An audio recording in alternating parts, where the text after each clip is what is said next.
Assalamualaikum warahmatullahi wabarakatuh.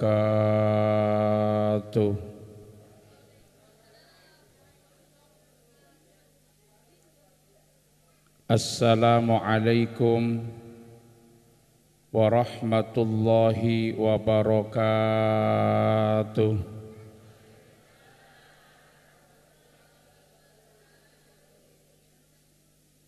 Assalamualaikum warahmatullahi wabarakatuh.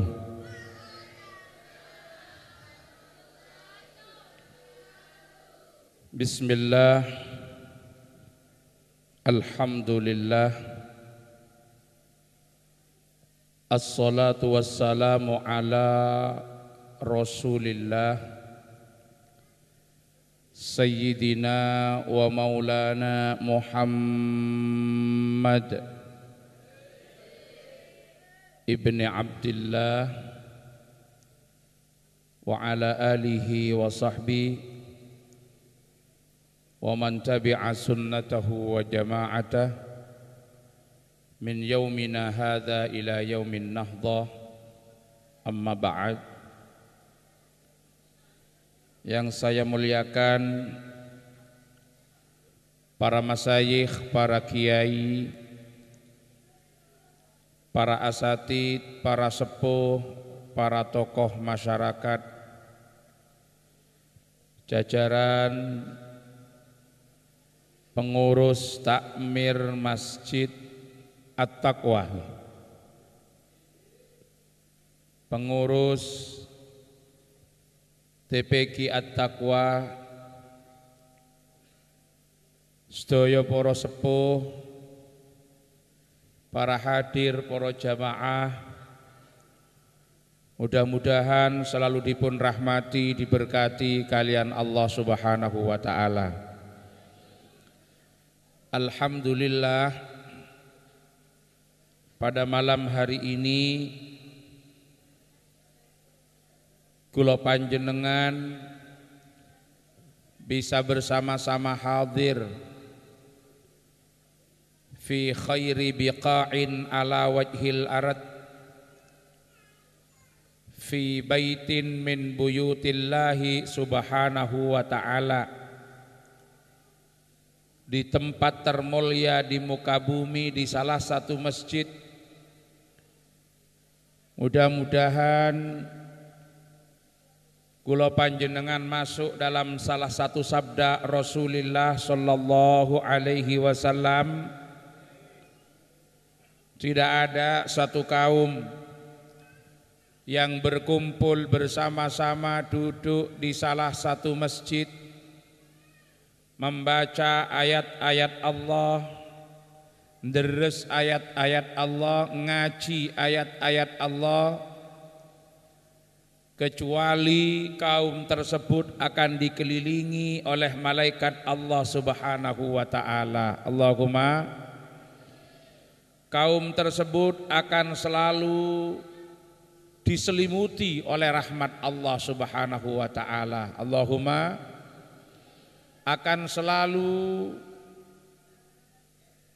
diberi ketenangan oleh Allah Subhanahu wa ta'ala. Allahumma, kula yakin ingkang rawuh dalu niki sedaya manahe panjenengan remen tenang nggih. Sedheteng malam semangken atena bunga, atena tenang nggih. Sendi otang insyaallah lepek ka otangah. Ya perkara engko mulih ditagi ya disauri. Minimal mangken pek sompek elang, wet-wet elang, posang elang nggih. Sedaya ni seneng sarang-sarang kumpul kalian sedulur kula panjenengan sedaya, sarang-sarang ngaji, sarang-sarang ibadah teng Gusti Allah. Mugi-mugi kempal kula panjenengan sakniki di tempat yang sangat mulia niki kempal pindah benjang teng swargane Allah Subhanahu wa taala. Para hadirin yang dirahmati oleh Allah, pada malam hari ini pengurus takmir Masjid At-Taqwa beserta pengurus Taman Pendidikan Al-Quran At-Taqwa mengadakan acara halal bihalal sekaligus wisuda Taman Pendidikan Al-Quran. Sing keleresan halal bihalal sakniki kira-kira pun dilaksanakan tanggal 36 napa 37 Syawal. Neka sebetulnya nandhaaki cek kula ben panjenengan para pengurus di Masjid At-Taqwa nika betul-betul memahami, mampu nempataki bahwa halal bihalal Kak Dinto dari sisi bedena, dari sisi wadahnya, seremoninya tidak lain hanyalah satu tradisi sehingga tidak perlu dibatasi kapan pelaksanaannya. Karena sebagian ada yang tidak mau kalau halal bihalal itu dilaksanakan setelah keluar dari bulan Syawal. Padahal juga tidak ada aturan yang mengatakan halal bihalal dilaksanakan di bulan ini, hanya kebiasaan. Ngoten pisan tiang-tiang sing peringati Maulid Nabi. Sakniki pon podo pintere peringatan Maulid Nabi tidak ada yang hanya membatasi di bulan Rabiul Awal. Kadang kula ngaji molotan nika sampai tanggal 90 ki beda. Jadi tanggal 7 Rabiul Awal sampai tanggal 90 ki beda molotan. Teger acampo, bahkan ada yang sudah setiap waktu, setiap saat bermaulid. Karena memang itulah sebetulnya see tradisiaki, see lampaaki sareng para salafun as-saleh. Sampai disebut di dalam suatu syair, walau anna amilna kulla hinin li ahmada maulidan qad kana yajib. Seandainya setiap malam kita memperingati maulid, neka cek koduna, itu memang satu keharusan bagi kita. Kaangkuina Pak, sebanyak mungkin kuleben panjenengan bisa lebih jauh mengenal potret kehidupan Rasulullah supaya bisa telada, bisa jadi contoh dalam kehidupan kita. Isra Mi'raj pun juga tidak hanya dilaksanakan di bulan Rajab. Alhamdulillah ini dimulai sehingga bisa memberikan satu penjelasan walaupun tanpa diuraikan dengan kata-kata, tapi cukup dibuktikan bahwa Masjid At-Taqwa memperingati halal bihalal contoh tidak hanya di bulan Syawal. Mon parlo bulan datang halal bihalal boleh tak napa. Nanti di bulan Rajab halal bihalal tak napa, kengkero tak pate kaprah gitu aja. Artinya ini memang bukan hal yang ada ketentuannya dari syara. Ini hanyalah tradisi. Apa yang dimaksud tradisi gila? Bedena seremoninya. Ketika kita bicara tradisi kok kemudian dipaksa untuk dilihat dari perspektif syara, maka tradisi ini ketentuannya jelas. If'al ma tasha' ma lam tukhalif asy-syar'a. Lakukan apapun yang kamu mau selama tidak bertentangan dengan syara. Jadi mau halal bihalal di bulan Syawal, di bulan Dzulqa'dah, di bulan Dzulhijjah, gak ada masalah bagi kita yang berhalal bihalal. Yang salah itu siapa? Yang menganggap kalau kita hanya berhalal bihalal di bulan Syawal, padahal nggak ada. Inilah jawabannya. Ada yang sok-sok usil. Ngapain silaturahim dan maaf memaafkan kalau memang itu tujuannya halal bihalal, kok hanya dilakukan di bulan Syawal? Wong orang silaturahim nggak dibatasi dengan waktu, maaf memaafkan selamanya. Ya inilah dijawab oleh At-Taqwa. Ya walaupun secara kebetulan karena memang di bulan Syawal kemarin jadwal saya sudah penuh gitu aja. Ini secara kebetulan, saya ingin sampai meluber ke bulan Dzulqa'dah gitu. Saya tadi malam masih halal bihalal di Madura, besok masih ada halal bihalal juga. Sudah saya ajari, kenapa? Kalau halal bihalal cuma 1 bulan, ngajinya hanya berapa kali? Tidak lebih dari 100 kali. Kalau sehari bisa 3 kali. Makanya kalau halal bihalal bisa setahun kan gak mari-mari halal bihalal ini. Ini sebetulnya hanya mengajarkan kalau ini hanyalah tradisi. Makanya kalau bicara nikah tradisi, ayo ketentuannya jelas, lakukan apapun yang kalian mau selama tidak berbenturan dengan syara. Itulah tradisi. Ya kalau ada orang kemudian mensifati oh ini tradisi ini bid'ah, enggak masuk. Enggak masuk di situ. Maulid wadahnya juga tradisi. Buktinya apa kalau tradisi? Gak ada aturan mainnya. Panjenengan tadi sudah sholat maurib, Bu ya? Sudah sholat maurib? Baik. Siapa ngomong belum Ibu? Terus juga ngerti karepe iku. Ibu-ibu sampun sholat maurib nggih? Pinten rakaat? 3. Ngadep pundi? Siapa ngocak debdek barek ya? Kiblat yu nggih. Nggih, ngadep kiblat. Waktu ini mulai dari terbenamnya matahari sampai keluarnya miga merah. Itu ada aturannya, itulah ibadah. Yang petunjuk teknisnya sudah ditentukan. Di mana kita tidak boleh berkreasi lagi. Mungkin ada yang mendorong untuk semangat efisiensi sholat maurib kita laksanakan 1,5 rakaat. Boleh enggak? Boleh apa enggak? Boleh apa enggak? Kenapa enggak boleh? Itu ibadah. Maka kita enggak boleh nambah-nambah, enggak boleh merubah kecuali yang ada petunjuknya. Waktu maurib mau sampian tarik dimajukan jam 5 sore, boleh apa enggak? Boleh apa enggak? Enggak boleh. Kalau diakhirkan ke waktu Isya asalkan memenuhi syarat jamak, monggo. Paham nggih? Kenapa? Karena ini ibadah. Kata kuncinya tidak boleh kita melakukan apapun kecuali ada petunjuk. Halal bihalal bukan ibadah, ini tradisi. Buktinya kalau tradisi enggak ada aturannya. Ayo orang halal bihalal ngadep kemana? Menghadap kemana? Bebas, saya ngadep ke barat, sampean enggak sama. Duduk di kursi apa di bawah? Enggak ada aturan.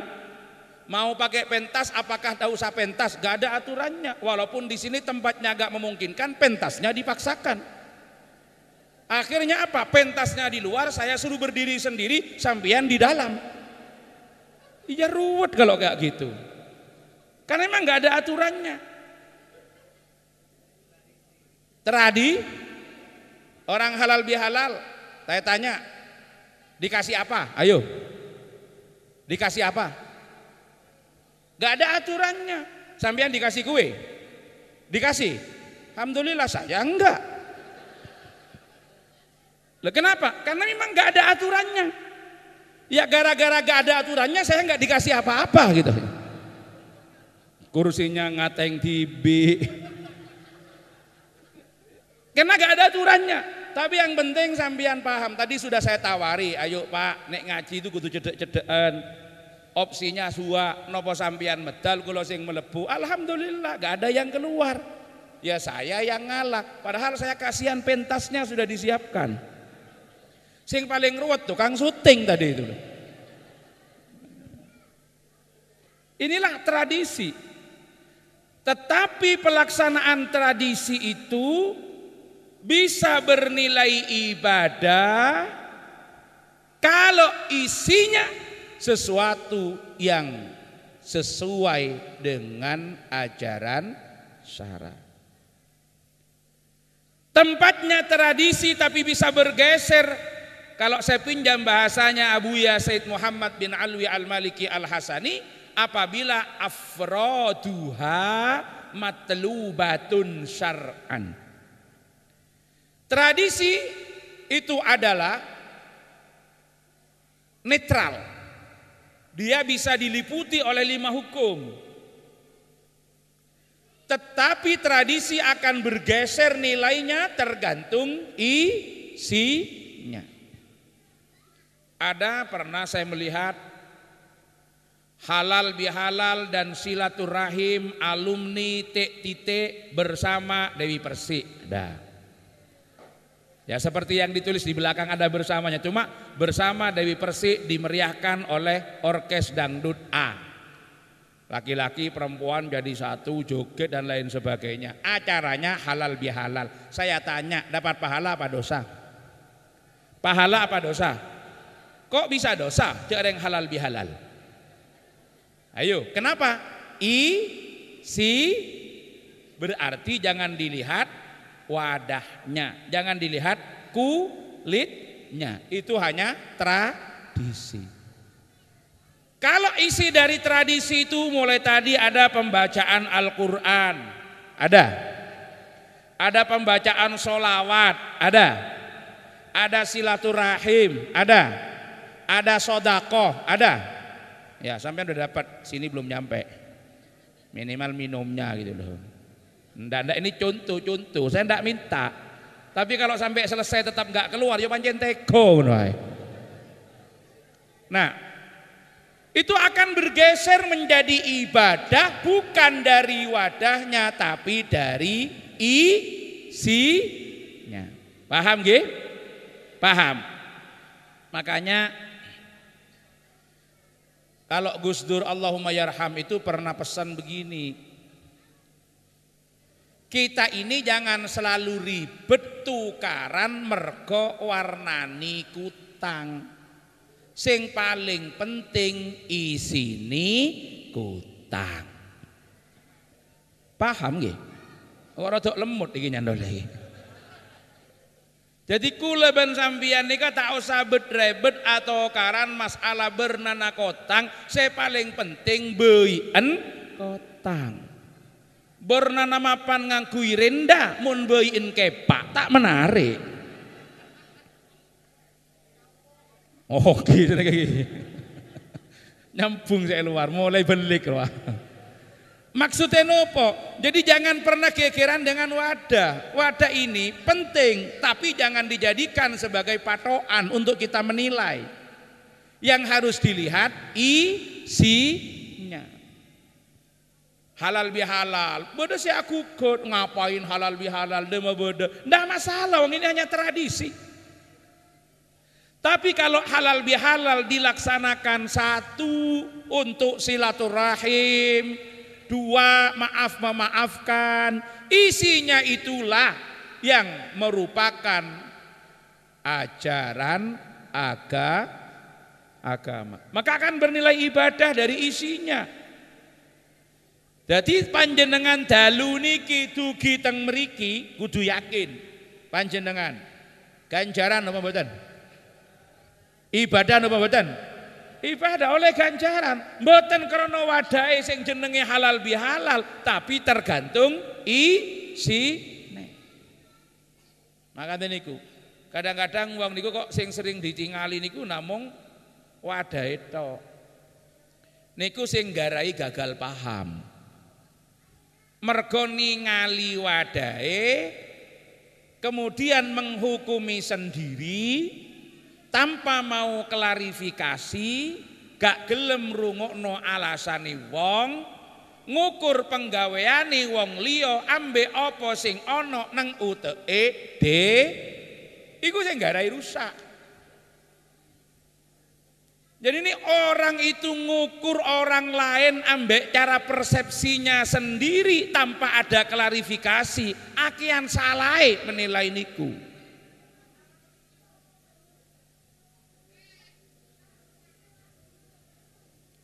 Jadi halal bihalal niki para rawuh. Gak tek diperkarakno. Ya walaupun orang menggugat halal bihalal niku saknajan nggih ana gak serami sing gugat mulutan. Gak serami sing gugat rentulintune. Padahal nggih sami mawon. Kalau kita melihat di sini nggak ada bedanya, mau halal bihalal, mau maulid, mau Isra Mi'raj, itu harus dilihat dari dua sisi. Lihatlah wadahnya, lihatlah isi wadahnya, hanya tradisi. Kalau bicara tradisi monggo sak karepe jenengan dilakoni, sing penting nggak bertentangan mbek syarak. Sing paling penting isini. Sakniki sing kudu ditingali isini nyantol napa mboten teng dalil syarak. Nek nyantol niku akan bernilai ibadah dan pelakunya dapat pahala kalau afrodnya, item-itemnya memang merupakan perintah agama. Makanya para rawuh sedaya, kalau kita bicara halal bihalal, ini adalah merupakan ikhtiar kula lan panjenengan sedaya untuk memperluas ikhtiar kita menggapai kefitrahan kita yang tidak hanya dalam dimensi hablum minallah tapi sekaligus hablum minan. Napa diarani nguten? Manungsa niki kabeh asale ketika diciptakan oleh Allah sedaya manungsa niku suci. Itu kondisi fitrahipun manungsa. Sedaya ni suci. Jadi manusia tatkala dilahirkan ke muka bumi ini semuanya dalam keadaan suci. Nggih sing dikarepaken teng mriki fitrahnya adalah fitrah diniyah. Suci niku karepe napa? Gak ana dosa. Gak ana pelanggaran. Sik putih bukan berarti dilahirkan tanpa ada tabiat atau watak. Jadi yang dimaksud setiap yang dilahirkan itu dilahirkan atas dasar suci, niku lahirnya dalam konteks fitrah diniyah. Niki ribet ditakoni banyu bingung kok nek bulet ini. Nggih pun. Oh cek melase rek. Ana kursine mejane cuwilik kok ta iki. Tibake mejane mejane dampare wong TPG niki. Nggih sedang alih fungsi niki. Nggih matur nuwun, jajane pundi Mas? Wis kadung njaluk ya ngono rek. Allahumma sholli ala Muhammad. Jadi ketika manusia itu berada pada fitrahnya, ketika manusia berada pada kesuciannya, manusia itu akan berada pada kondisi yang sangat dekat dengan Allah, dekat dengan sesama manusia. Jadi tatkala kula panjenengan berada pada fitrah kita, kita dekat dengan Allah, kita dekat dengan sesama manusia. Buktine napa? Ketika kita dekat dengan Allah, tatkala kita berada pada fitrahnya, maka fitrah kita sebagai pemberian Allah yang paling asasi, yang inheren dalam diri kita sejak kelahiran kita adalah satu potensi yang selalu mengajak kita pada kebaikan, kebenaran, dan keindahan serta menolak terhadap apapun yang namanya pelanggaran. Niku fitrah. Jadi ketika manusia berada pada fitrahnya, maka manungsa niku selalu on the track. Ucapan yang diucapkan, perbuatan yang dilakukan, kebijakan, keputusan yang ia ambil pasti akan selalu berada pada kebenaran, kebaikan, dan keindahan. Ini dalam konteks hablum minallah. Coba kita renungkan sejenak satu peristiwa yang dialami oleh bapak ibu kita, Nabiullah Adam dan ibunda Hawa. Tatkala Allah sudah selesai menciptakan Nabi Adam,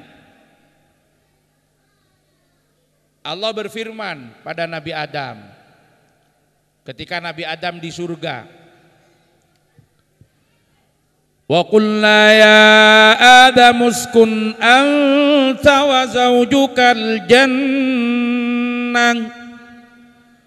zawjukal jannata wa kula minha ragadan haitsu syi'tuma wa la taqraba hadhihi asy-syajarata fatakuna minadh dhalimin. Allah berfirman pada Nabi Adam, wahai Adam, tinggallah engkau dan istrimu di surga, makanlah yang ada di surga itu semuanya sesukamu, tapi jangan kau dekati pohon ini. Jadi firman Allah itu la taqraba hadhis syajarah. Stressing pembahasan kita dari ayat ini atau mahallus syahidnya ada pada kata hadhihi syajarah. Hadhihi ini isim isyarah, kata tunjuk yang menandakan kalau musyarah ilaih itu dekat. Berarti ungkapan hadhihi syajarah yang difirmankan oleh Allah kepada Nabi Adam menandakan bahwa jarak antara Allah dengan Nabi Adam berada pada posisi saling berdekatan. Kapan itu terjadi? Tatkala Nabi Adam berada pada fitrahnya. Tatkala Nabi Adam berada pada kesuciannya. Tapi kemudian Nabi Adam melanggar ketentuan Allah, dirayu oleh iblis. Iblis bilang, wahai Adam, maukah engkau aku tunjukkan kepada pohon yang menjadikan engkau kekal dan mendapatkan kekuasaan yang tidak pernah punah? Sehingga iblis merayu, wal adulluka ala syajaratil khuldi wa mulkil la yabla. Makanya orang Jember itu banyak yang bilang kalau pohon terlarang yang dilarang oleh Allah untuk didekati oleh Nabi Adam itu sebut kaju apa? Kaju khuldi. Jadi kata-kata penyebutan syajaratil khuldi itu yang menyebutkan itu adalah iblis. Jadi iblis menggoda Nabi Adam, Adam, maukah engkau aku tunjukkan kepada pohon yang menjadikan engkau kekal dan mendapat kekuasaan yang tidak pernah berakhir, tidak pernah punah. Maka nek sambian niku luwih remen nyebut kayu khuldi, niki rodok remen nderek sebutani iblis. Niki saya ngomong iblis niku. Nenek Allah ndedawe hadhihi syajarah tilka syajarah. Iblis yang merayu begitu. Tergelincirlah Nabi Adam Bayangkan semua yang di surga boleh dimanfaatkan sehingga oleh sitok, tapi dasari menungso ternyata satu itu bikin penasaran. Jadi wong niku nek kabeh oleh, ono sing gak oleh sitok mawon sing gak oleh. Sing gak oleh niku gawe penasaran. Lho bayangno nek kula panjenengan iki tepake lara, terus ono siriane, ngertos sirian nggih? Wonten pantangane. Doktere ngomong, "Pak, empian neka oleh, saya tak oleh neka. Malah saya tak oleh neka, sing ibu ngerenyeng. Neka manusia. Lalu biyen nang kampung niku ngoten. Ada seorang remaja dengan seorang gadis tunangan. Mergo wong tuwane ngati-ngati nek santri tepake mulih teko pondok masing-masing ben iso silaturahim nang keluargani, gak dosa gak haram, usum nek biyen akhire diakad. Wonten nggih? Canreng dhisik kocak kabin sirri. Karena kedua-duanya masih sama-sama di pondok, orang tuanya bilang, "Cung, reng beun mare kabin sirri, ajilah halal ke beencong, lakarlah halal kapi. Keng coma keng cong, tegu oleh, siom oleh, gelu oleh, keng sesetong jek mak semak cong."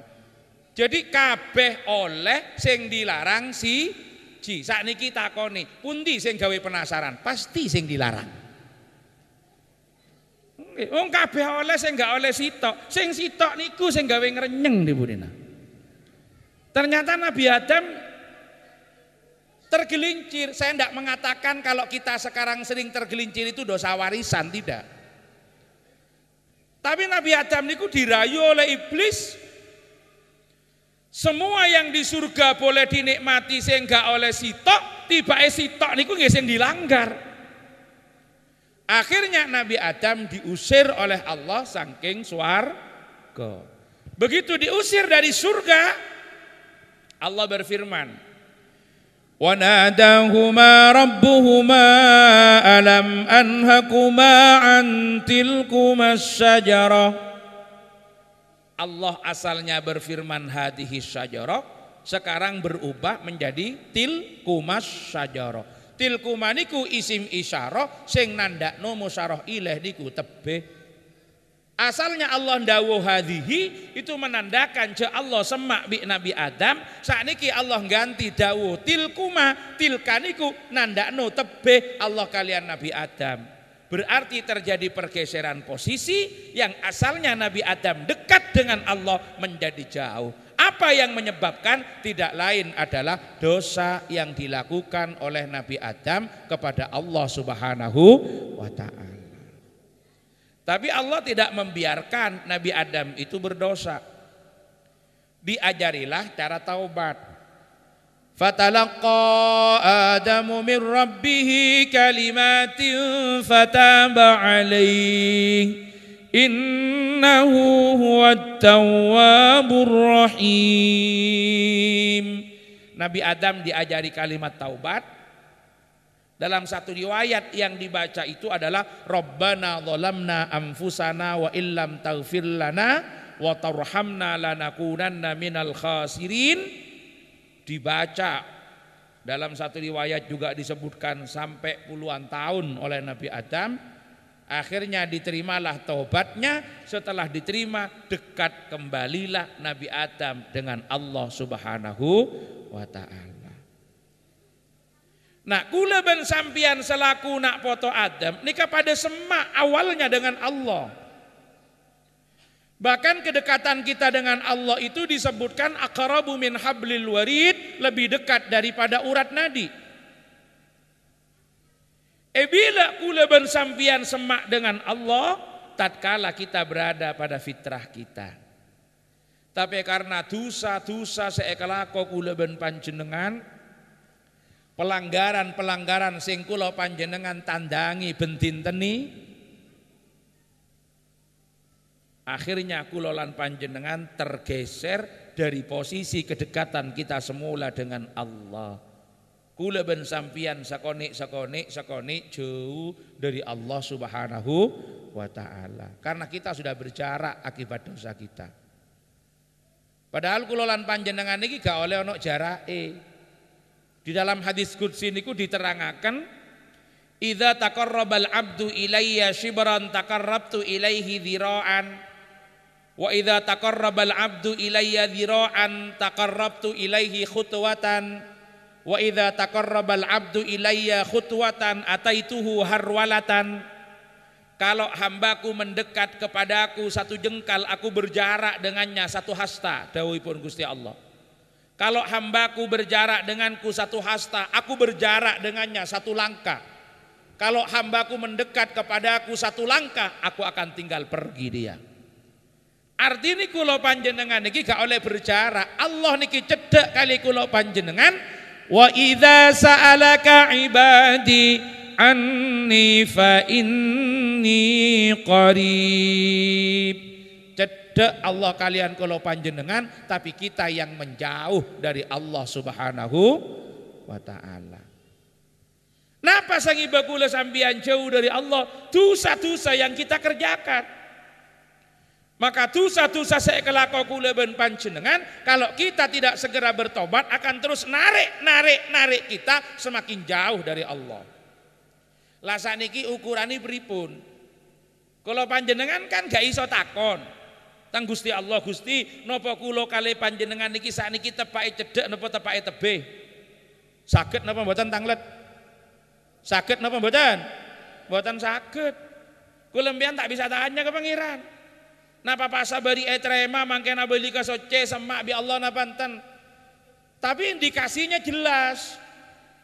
Orang yang berada pada fitrahnya maka dia akan selalu berada dan condong cenderung pada kebenaran, kebaikan dan keindahan.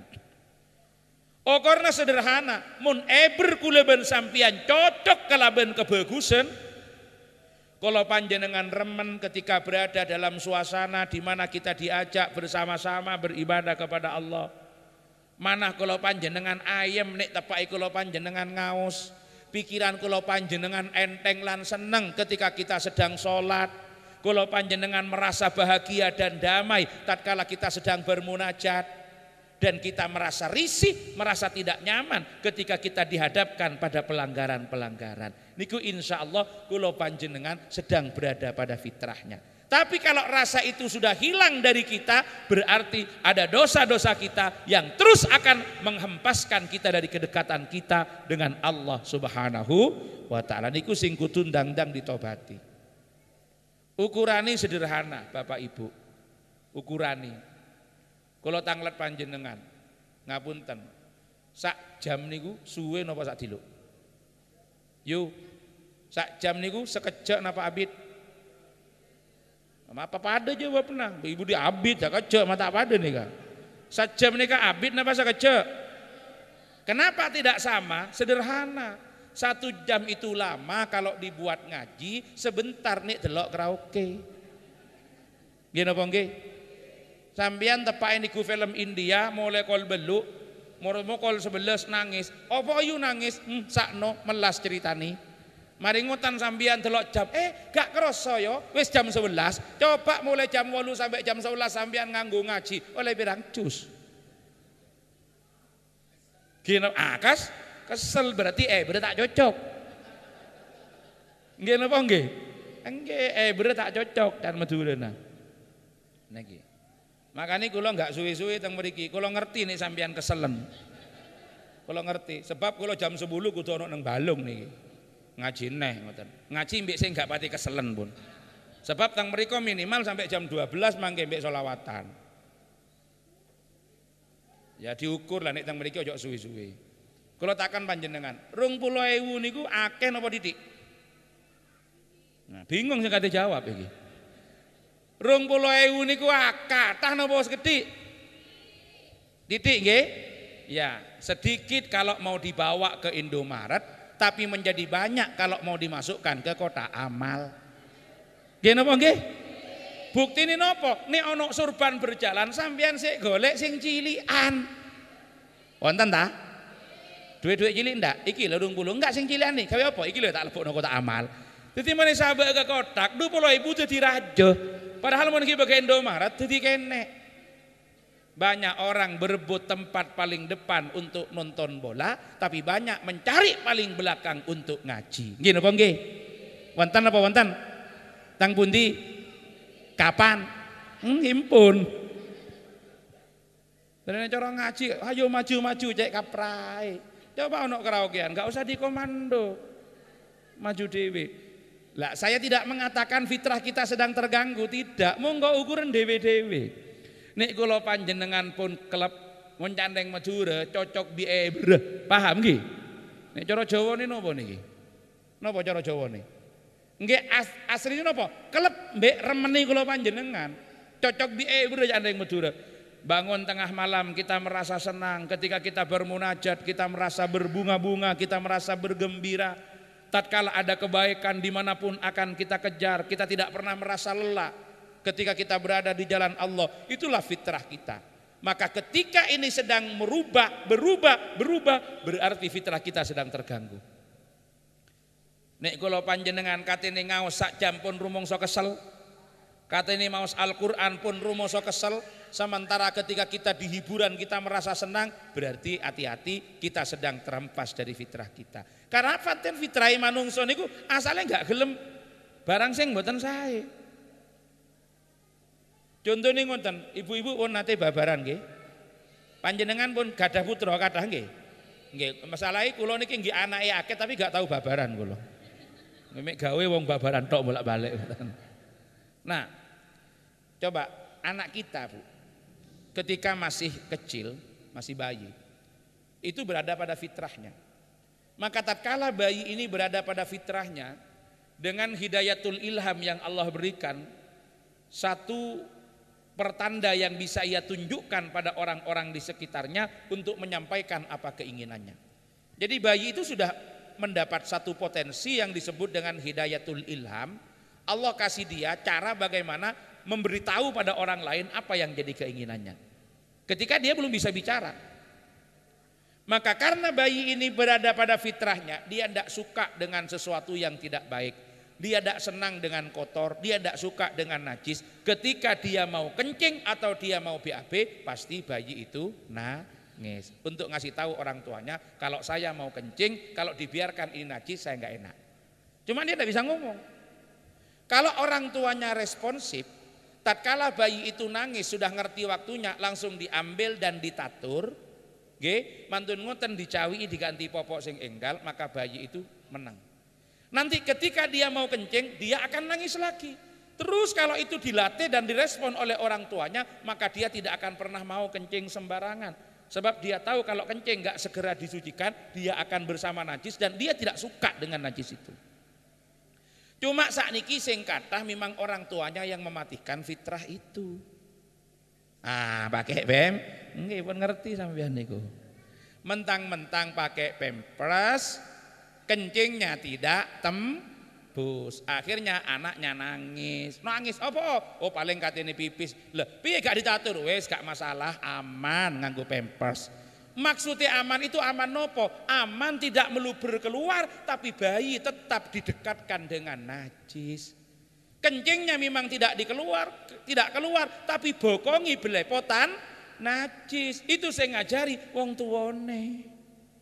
Akhirnya sekarang kencing kumpul najis dia teriak, bersihkanlah saya, ngoten, malah dihibur, pampersnya gak diganti, mentang-mentang tidak paling digantinya sehari sekali ketika beratnya sudah 5 kilo, baru malam diganti. Akhirnya bayi terus dikumpulkan dengan kencing tiap hari di kelompok nombek kencing, dia sudah terbiasa najis, maka kaidahnya Ustadz Samsul orang Madura itu berlaku likulli tomanin nyamanon. Kalau sudah toman akhirnya nyaman, akhirnya bayi itu sudah akrab dengan kencing. Kalau sudah akrab dengan najis dia tidak risih lagi. Suatu saat dia ingin kencing sudah enggak ngomong lagi. Akhirnya kalau pampersnya dilepas dia bisa kencing sembarangan. Kenapa? Yang mematikan fitrah tidak lain ibunya. Kok ibunya bukan orang tuanya? Ya sing paling males ganti nih popok. Bapak ini malesan enggak melok-melok. Ya. Jadi ini contoh bahwa bayi itu sudah dari awal tidak suka dia dikumpulkan dengan sesuatu yang tidak baik. Makanya kula panjenengan niki ketika kita berada pada fitrah kita, saestu kula panjenengan niku mana kula panjenengan berontak kalau dipertemukan dengan hal sing mboten eco.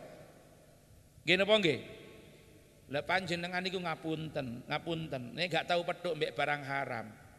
Masuk dalam kehidupan kita, ono panganan sing gak jelas statusnya, gak iso, gak kolu kula panjenengan, gak bakal wani mangan. Pasti pikirannya reno-reno. Kenapa? Karena kita masih menjaga.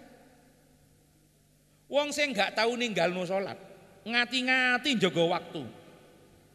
Suatu saat dihadapkan pada situasi panjenengan dereng salat, ada di perjalanan, pakaiane kotor kabeh, golek masjid gak ndang-ndang nemu, waktune mepet, apa yang akan dirasakan? Apa yang akan dirasakan? Gelisah nggih.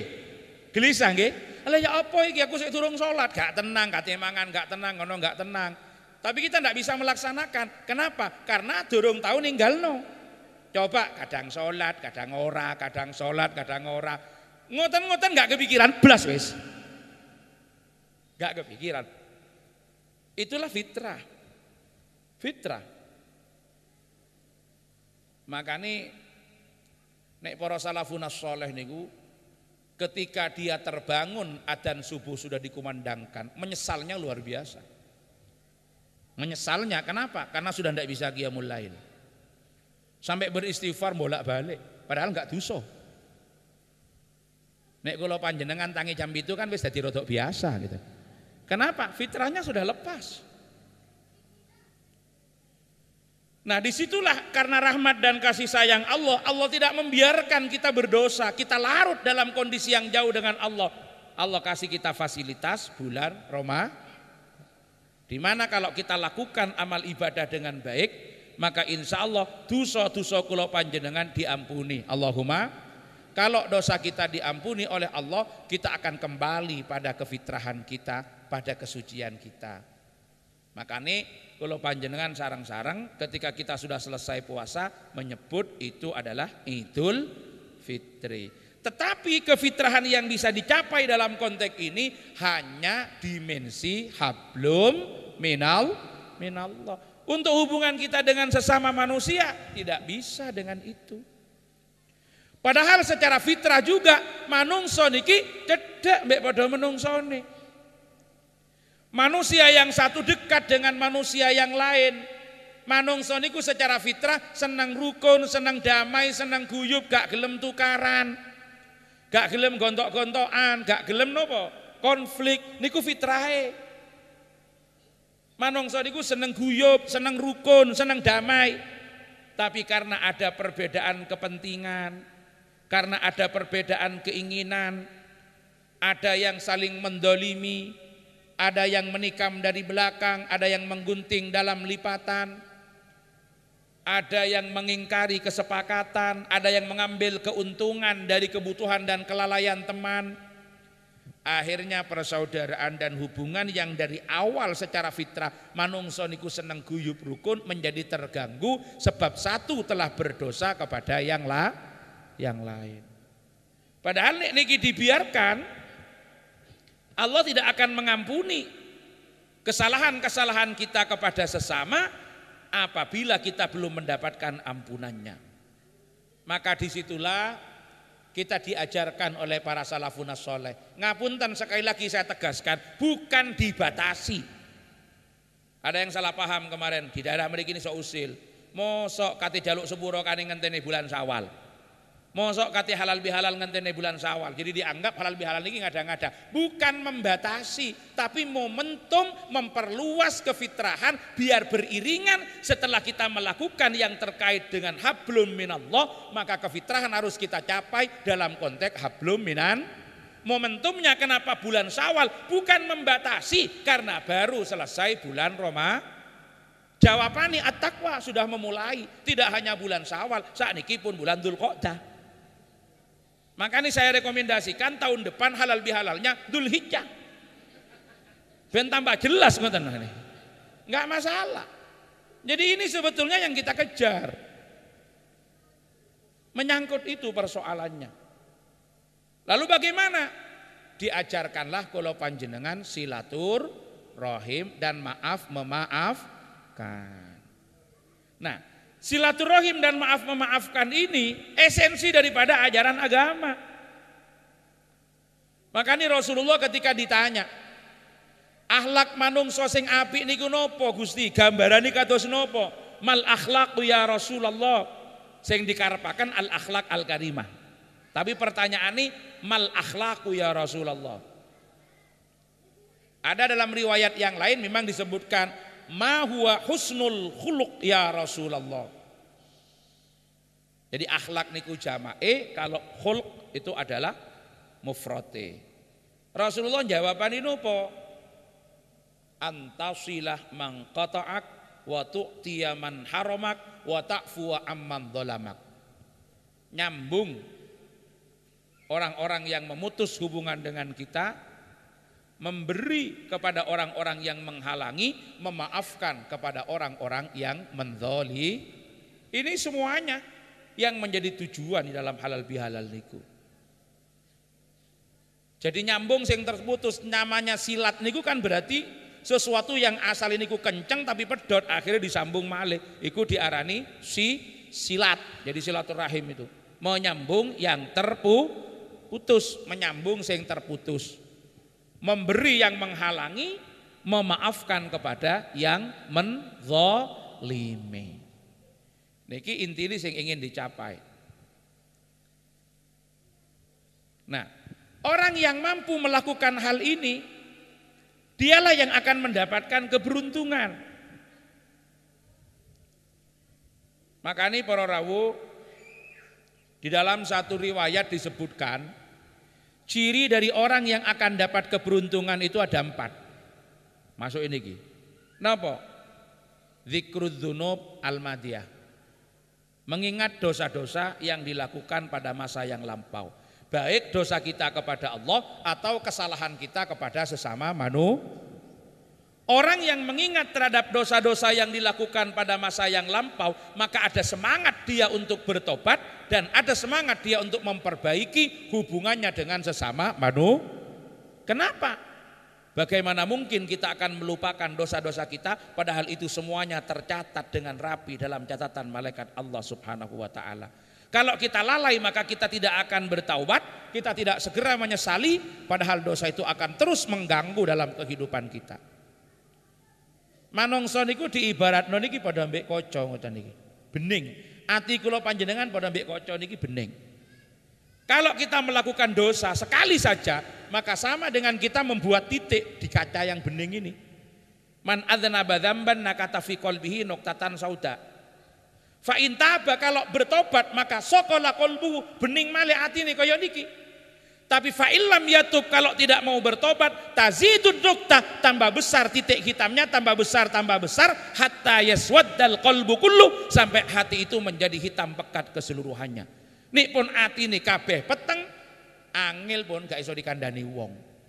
Bahasan itu sudah ada alran dari Gusti Allah. Ketutup pun khatamallahu ala qulubihim wa ala sam'ihim wa ala absarihim ghishawa. Sudah enggak bisa dikandani wong. Yu tak bejeng yu. Harap dilek ngastete yu. Mon banta ibadah esek seneng kuburan du, siapa takut iwa. Gayana. Tinggi kocak bi orang marah pakai nak ibile ben saya tahu. Ngatela reng tak bejeng esek seneng kuburan, enggak si teman masuk ke kuburan kanah. Pada tak tahu. Tinggi kebele ke neraka pah ngocak, ya cak makecak kiai na, enggak si teman tahu ke swarga iko. Jadi ngebele pada yang terlalu ke swarga, mun ngak kula tahu ke swarga, anu apa cat ngelacat debak kakak entok. Angok lan natang ben bidete di sini kan. Kejareng nek aja ngajak yang pada terus swarga. Makai gering sake eja kaja, keng pada terus war. Kenapa ondeng ke swarga? Kita tahu di meja kita teman mate. Tapi mak bengala caca, beda ilmu. Pada ben sambian ngandung, paham ki? Sambian meteng teko nang fahmi, teko nang dokter endang, teko nang dokter morot. Diperiksa ya Pak dokter, dokternya ngomong, bu bagus bayinya. Matak ngomong biar bila saya nyelonot ke dalam dok. Wah. Jadi makai dokter tak teman nyurnik ke dalam dia. Mak yakin biar cek beda ilmu na. Mon ke dokter kandungan ben kebidan tak protes. Tinggi ke boleh. Akhirnya kenapa atena? Eran. Hatinya udah hitam semuanya. Mani kudu bersih boleh. Jadi orang yang lupa akan dosa-dosa yang lampau baik dalam hablum minallah atau kesalahan kepada sesama manusia, nikah cirina orang yang celaka karena dia tidak akan pernah akan melakukan perbaikan-perbaikan dalam kehidupannya. Nomor 2 napa? Nisyanul hasanat al-madiyah, melupakan kesalahan-kesalahan yang dilakukan pada masa lampau. Ngapunten, melupakan kebaikan-kebaikan yang dilakukan pada masa lampau. Jadi ketika kita pernah melakukan kebaikan, jangan pernah diingat. Kenapa? Orang yang pernah atau yang selalu mengingat kebaikan yang dilakukan kepada Allah, ibadah, dia tidak semangat menambah. Apalagi kebaikan yang dilakukan kepada sesama manusia, kalau terus diingat dia akan berharap balas budi. Orang yang berharap balas budi siap-siap kecewa karena yang diharapkan belum tentu bisa memuaskan keinginannya. Maka namun kula panjenengan pernah berbuat baik kepada siapapun, lupakanlah, anggap kita tidak pernah punya saham. Kalau mereka yang mengingat sebagai kewajiban mereka membalas urusan mereka, tapi kita jangan pernah berharap apapun dari orang lain. Karena seesare kula sampeyan nika ketenangan. Seesare kula sampeyan nika kedamaian. Ketika kita melakukan kebaikan pada orang lain, terus kita ingat, rep ngarep kula sampeyan belesen, mun tak datang bah kecewa. Sudahlah, lupakan, anggap kita tidak pernah melakukan apa-apa. Toh kalaupun kita ingat, belum tentu itu diterima oleh Allah Subhanahu wa ta'ala. Niku kunci ini pun, kunci ini. Sing nomor 3 napa kuncine wong seneng, kuncine wong bunga niku. Melihat ke bawah urusan melihat ke bawah urusan dunya, nadruhu ila man dunahu fid dunya. Kenapa orang yang melihat ke bawah dalam urusan dunia, fasakara alama an'amallahu alaihi, dia akan bersyukur atas segala anugerah yang Allah berikan pada dirinya. Tapi kalau dia melihat ke atas dalam urusan dunia, maka fata'assafa ala ma fatahu, dia akan menyesal terhadap apa yang tidak mampu dia dapatkan. Akhirnya dia terus akan mengejar sementara kemampuan tidak ada, padahal Allah juga tidak segera menganugerahkan. Akhir aromasa korang dan kita tidak mendapatkan ketenangan.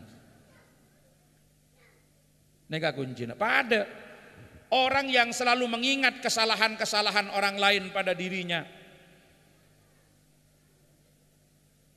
tak tenang karena nekonek, akhirnya dendam. Orang dendam itu tidak akan pernah produktif sebab ruwet ngurusi hatinya. Dia tidak akan pernah bisa melahirkan sesuatu yang besar kalau hatinya tidak tulus dan hatinya tidak bersih. Makanya sederhana. Ingatlah kesalahan kita kepada Allah dan kepada orang lain. Lupakan kebaikan kita, amal ibadah kita dan kebaikan kita pada orang lain. Tapi jangan pernah mengingat kesalahan orang lain kepada kita dan kebaikan kita pada orang lain. Jadi mon bereng lain sandi salah ke kula ben sampean, jangan kengai malek aten tak nek-nek. Menate ngulbu ni tak bisa madek remak, kula sampean selalu curiga dan kita tidak baik hubungannya dengan orang lain. Niki kuncinya. Jadi itu yang harus kita gapai. Makanya jung saporaan, nyapora angkep orang lain tandi salah. Kenapa demikian? Orang yang mau memaafkan kesalahan orang lain adalah orang yang sadar bahwa dirinya suatu saat juga akan melakukan kesalahan. Kalau dia juga mungkin melakukan kesalahan, maka dia juga akan butuh maaf dari orang lain. Mun kira butuh maaf ke orang lain, mangken ceureuh-beureuh nyapora salahna orang lah. Orang yang tidak mau memaafkan kesalahan orang lain adalah orang yang merasa dirinya tidak akan melakukan kesalahan. Orang yang menganggap tidak akan melakukan kesalahan, sebetulnya dia orang paling banyak salahnya di muka bumi ini. Kini karut-rutna. Mangkana, ayo ingat kesalahan kita pada orang lain, lupakan kesalahan orang lain pada kita. Ingat kebaikan orang lain pada kita, lupakan kebaikan kita pada orang lain. Kemudian lihatlah ke bawah dalam urusan dunia. Karena kalau kita melihat ke bawah dalam urusan dunia, apapun yang kita terima dari Allah akan kita rasakan sebagai satu anugerah yang sangat besar. Disitulah kita akan mensyukuri, dari syukur akan ada kepuasan, dari kepuasan akan lahir kebahagiaan. Pokoknya urusan dunia ngabes kebebe. Kula ben sampian saya pareng bi Allah alhamdulillah bisa punya mobil, ngabes kasih bebe, tebeng ruah, sepeda motoran. Kata yang pakai motor, alhamdulillah saya masih dikasih anugerah oleh Allah bisa beli motor, tebeng ruah, sepeda ontelan. Can sendi sepeda ontel, engkau ki bisa mancat, tebeng ruah cuma adere. Can si adere engkau bisa jalan, tebeng ruah isotok. Can si isotok engkau ki odik, tebeng ruah gentang kan sedeka. Jadi terus kita akan syukur karena kita ngukur ke bawah, ke bawah, ke bawah, ke bawah. Maka apapun yang kita dapatkan akan penuh syukur. Sendi bini bakratin asokor alhamdulillah tang bini bakratin tebeng rojek juban. Can saya coba alhamdulillah tang bini make coba cereng open tebeng rojek kerengah. Can saya kereng alhamdulillah tang bini make kereng kena arab cereng ki kene ngangkui tebeng ruah lah tak kene mabedek remah. Nyaman pun ngabes ke bebe tak toman rawat. Jadi yang kita cari dalam kehidupan ini kan ketenangan dan kedamaian. Kira apa ki?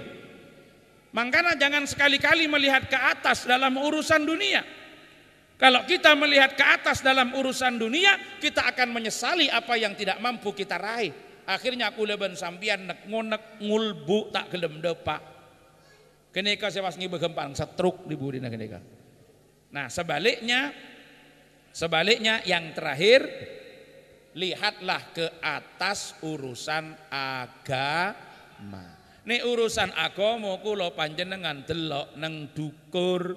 Kenapa? Kalau kita melihat ke bawah, kula panjenengan rumangsa dadi wong sing paling hebat.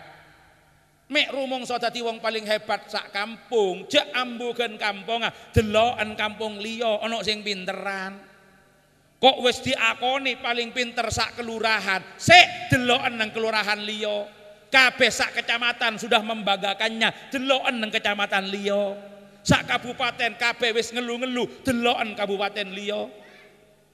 Maka kita harus mengejar karena selalu ada orang yang di atas kita. Dan boleh kita iri dalam konteks kulolan panjenengan untuk mendapatkan sebanyak-banyaknya ilmu dan bekal untuk akhirat dan menjadi orang seperti yang ada di atas kita. Iri niki sing oleh namung wong loro. Napa? Yang nomor satu, rajulun atahullahu hikmatan fa'amila biha. Orang yang Allah kasih ilmu yang ilmunya diamalkan. Dan yang kedua, orang yang dikasih Allah harta yang hartanya digunakan untuk kebaikan. Boleh kula panjenengan iri. Sampeyan nek katene iri sakniki kula ajari. Iri yo neng Rin Collection sing nek posoan niku bendino 6.000 kotak.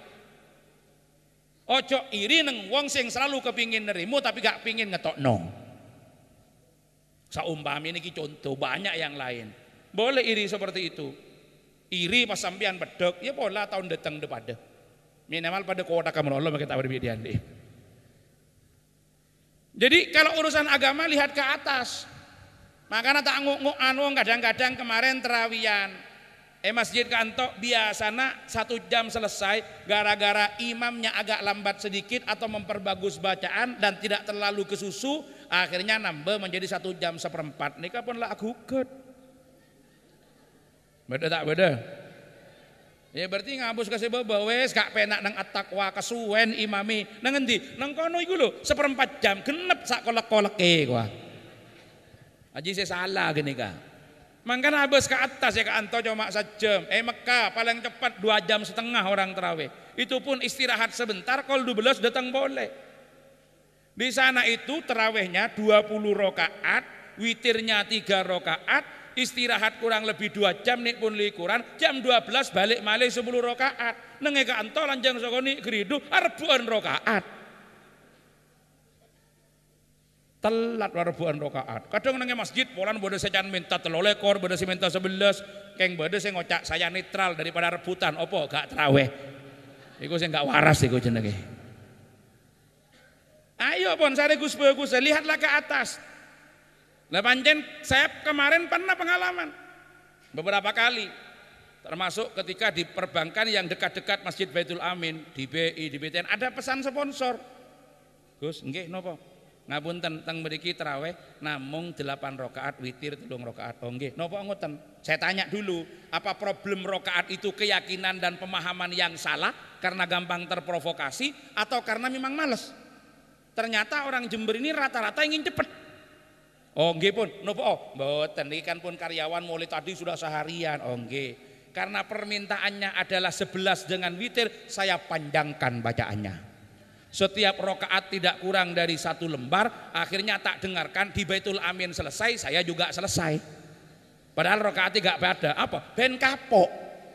Karena jaluke motivasi ini ben cepet. Akhirnya malah kula ndawakaken. Mari ngoten ana sing ngusil tepake dialog. Gus, nggih, jenengan kan ketua NU. Nggih, nopo kok tarawihnya ikut Muhammadiyah kan? Kula repot golek jawaban. Kula jawab, "Mohon maaf, ini bukan tarawihnya Muhammadiyah, tarawihnya NU tapi diskon 60%. Kenapa? Ngikuti matahari, laki kada diskonnya kula. Lah nggih wong coro-corone pancet. Kenapa? Enggak mau melihat ke atas. Melihat ke bawah. Akhirnya kita tidak mau menambah kebaikan dan sudah merasa kebaikan kita itu banyak. Maka sing kula panjenengan iso ngatamaken Al-Qur'an sebulan sekali.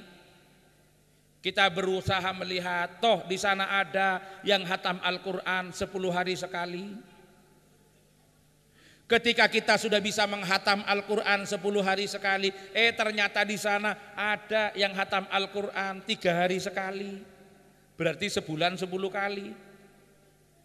Ternyata ketika kita berusaha sudah bisa hatam Al-Qur'an 3 hari sekali, di sana ada yang hatam Al-Qur'an tiap hari. Yang hatam Al-Qur'an tiap hari, ternyata kita dapat cerita bagaimana para sahabat banyak yang menghatamkan Al-Qur'an hanya pada waktu malam, itu pun dibaca dalam setiap qiyam di dalam sholat sunnah. Jadi ngawali surah Allahu Akbar langsung baca Al-Baqarah, terus begitu sebelum subuh itu sudah hatam. Berarti kalau panjenengan kan cek adoy. Ya, maksudnya adoy ojo teman-teman adoy berusaha nyedek. Ini pentingnya dalam urusan agama melihat ke atas, ojo melihat ke bawah. Kalau di TPQ di sini kemudian dimintai infak, wonten nggih? Wonten. Ojo sampai digaratisno kabeh ben gak dolim dadi wong tuwa. Pinten bayar ini iki? 10.000. Niki pancen pengurus takmir sing saking kelomanan napa wong tuane sing medhit-medhit? Oh, takmire kelomanan. Ngapunten Pak Roto nggih, jenengan ganti minimal 200 per bulan. Lah, karena gurunggung kan. Niku. Lho niki sing kateraken putrane panjenengan dadi ahli Al-Qur'an, sing nyenengno wong tuwane, sing nyafaati sampai wong tuwane mati, gak gelem bayar larang itu kon ndi krumuse. Jadi kalau panjenengan kudu ningali teng dukur. Jangan lihat ke bawah. Tuh, TPQ Monat Takwa, SPP cek larang berempat 10.000. 10.000 ngejak larang arapa? Enjak nangi kampung ruah ning sebule meratos e kuwi. Ya le desaanan. Ojo ningali niku, ningali sing liya, sing SPP-ne sak dino 500. Lihatlah ke atas sehingga kula sampeyan ora masak, kita bisa berbuat apa-apa. Makanya biar produktivitas kita nih dalam urusan ibadah nih meningkat, jangan cukup puas dengan apa yang mampu kita capai, tapi harus lihat ke atas agar kita bisa mengejar. Kan kama kula sampeyan bisa medek, kikan gini kaponengkeun. Sesuai ben ikhtiar kula ben sampeyan. Lihatlah ke atas dalam urusan agama. Makanya kalau panjenengan ojo puas kalau kita setiap Jumat bisa nyumbang 1 juta, ternyata di sana ada yang setiap Jumat ke masjid 10 juta. Ya kejar, kalau kita bisa ke situ berarti kan rezekina tambah. Cek nyarian saya paling kene. Makanya pernah niku wong duwe akeh nang dompet. Kalau takon panjenengan, Bu, nek sampean duwe atusan ketan du poloan 5.000-an 1.000-an kok ono kotak berjalan sing ditokno sing pinten? Lah kok pancet ae niki. Ndak ada suatu saat ada seorang kaya, kebetulan dia pejabat. Sogi astona. Begitu ada kotak amal berjalan, dia ngambil dompet. Abid saya mau keluar dompet karena nyari saya paling keni. Keluarlah uang kecil 5.000 rupiah, ketemu di sela-sela dompet itu, dia masukkan ke kotak. Ternyata tidak lama dia melihat dari belakang ada orang masukkan ke kotak amal itu 100.000. Lemak tepak tukang becak. Kepikiran dia, penasaran. Begitu setelah sholat dia mulai sadar sedikit demi sedikit, langsung nyendek ke tukang becak. Pak, mohon maaf, boleh dong berbagi resepnya, saya merasa malu dengan Bapak. Kenapa? Saya lihat tadi Bapak masukkan uang ke kotak amal itu 100.000, padahal Bapak hanya tukang becak, sementara saya ini dompet saya tebel. Apa kata tukang becak? Mohon maaf Bapak, saya hanya memasukkan uang sampean yang jatuh tadi gitu. Ternyata patek nomor duwe dhewe. Lewong milih-milih sing cilik akhirnya sing gede lugur jadi tukang becak mau dimasukkan kok nggak masuk dimasukkan ke depan. Akhirnya kare kadung sial wah. Ternyata pesena tibi, makanya cerek-cerek gini kan. Sing masuk ke dalam. Nah kani para rawuh sedaya, ayo nih urusan agama kula panjenengan ningali teng dhukur. Ningali teng dhukur. Kalau kita melihat ke atas, maka kita akan ada semangat untuk mengejar ketertinggalan kita. Nah urip kula panjenengan teng dunya niki enggak suwe loh. Enggak suwe. Sekarang yang paling penting dalam sisa usia yang ada itu apa yang mampu kita tanamkan, apa yang mampu kita tanam untuk bisa kita petik nang akhirat. Takon kula ben sampeyan gegek bejenenge dunya, ternyata kita ketinggalan dengan orang-orang tertentu di akhirat. Salib kula lan panjenengan. Niki kuncine. Makane para rawuh sedaya, jadi kita berhalal bihalal nikah napa tojuna?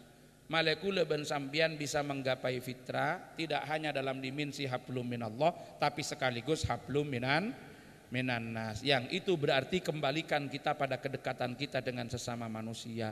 Ketika kula sampeyan pon semak ben pada manusana aja hal-hal yang bisa mengganggu hubungan dan persaudaraan kita, maka insya Allah akan ada ketenangan dan kedamaian nang kula ben sampeyan. Karena manusia secara fitrah tak senang keridu, tak senang tokaran, maka tatkala ada masalah segeralah diperbaiki, yang momentumnya yang paling tepat halal bihalal. Tapi mun kula sampeyan lakar andi problem, andi masalah, kijak dan te halal bihalal untuk silaturahim dan maaf memaafkan. Cuma ketika belum sempat dilakukan, minimal setahun sekali ini harus kita perbaharui, karena kula ben sampeyan tak kira toman lopot kesalahan antara setong ben setonga. Jadi sekali lagi kita melakukan halal bihalal beni de mebede bareng setade, kita akui kalau ini tradisi tapi di dalamnya ada hal yang sangat positif dan sangat baik yang apabila kita lakukan akan bernilai ibadah. Beni dari bedena karena itu hanyalah ada, tapi memang dari isinya. Nikah rata-rata kula ben sampeyan amaliyah-amaliyah yang diajarkan oleh para salafun shalih. Niki para rawuh sedaya sing saged kula aturaken dalu niki, mugi-mugi mboten pate kathah salahe, tapi nek pancen salah niku karena kekhilafan dosa kula, ngapunten ingkang kathah. Menawi wonten ingkang leres semata-mata hidayah saking Gusti Allah, mugi-mugi wonten manfaat lan barokahipun. Hadanallahu wa iyyakum ajmain, wallahul muwaffiq ila aqwamit thoriq. Wassalamu alaikum warahmatullahi wabarakatuh.